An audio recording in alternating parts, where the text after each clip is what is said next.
Hi, welcome to this week's video. You know, I can remember when I had my first son and my grandmother came to stay for a couple of weeks.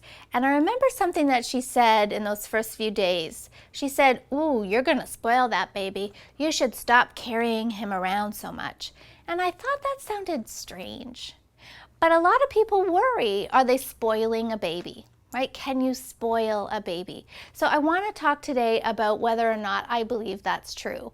First of all, I do not believe that it's true that you can spoil a baby. I'm not really even sure what spoil a baby means, right? Does that mean that they become clingy? Does that mean they become whiny? Does that mean that they become demanding? I'm not sure exactly what the term spoil means. I mean, it sounds like you turn them rotten, right? I don't want to turn anyone rotten. So I don't think that that's actually a possibility.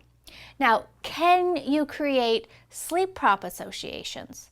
That is a yes, you can. And let's discuss the difference.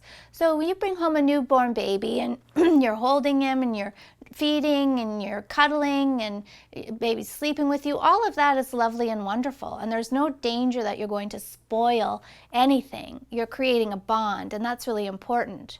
But if now we're into month 3 and month 4 and month 6, and you're finding that you still have to rock baby to sleep and you have to feed baby to sleep and you've got to pace 30 times around the kitchen and lanai to get baby to sleep, then you haven't spoiled baby, but what you have done is created sleep props. So a sleep prop is really anything that a child decides he needs in order for sleep to come.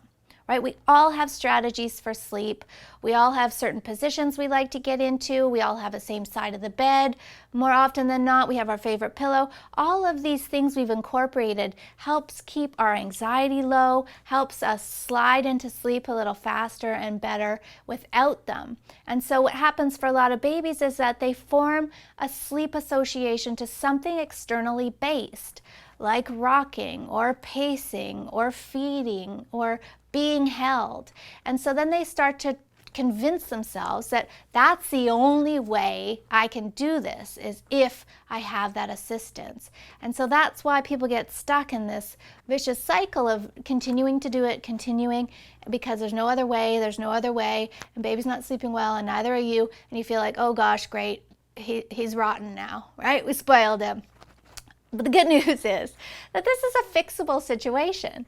It's a habit, right? It's an association. We are very, very capable of breaking habits. Is it easy? No. Who has ever told you that breaking a habit is super easy? But it is possible, absolutely. So it's really about disassociating all the external props, you know, the feeding, the rocking, the pacing, was saying goodbye to those ideas and start teaching a baby some skills that are independent, right? Like sleep is a very selfish thing to do, really. There's not a lot that anyone can do to help you sleep.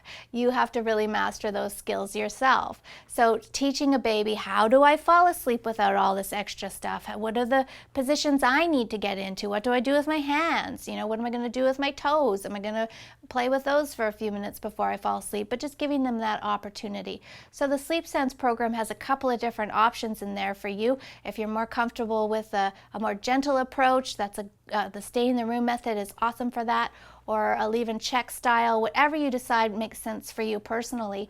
But the good news is that you can teach this baby the skill sets to sleep well and independently. And the good news is that even if you think you've got a really happy, you know, awesome little person, you're going to have an even happier one after they're sleeping well. I can't tell you how many times people tell me, you know, I thought she was doing great before, but wow, look at her now. She's just the happiest, most easygoing, eating well, meeting milestones, all that good stuff, because sleep is really the foundation for that.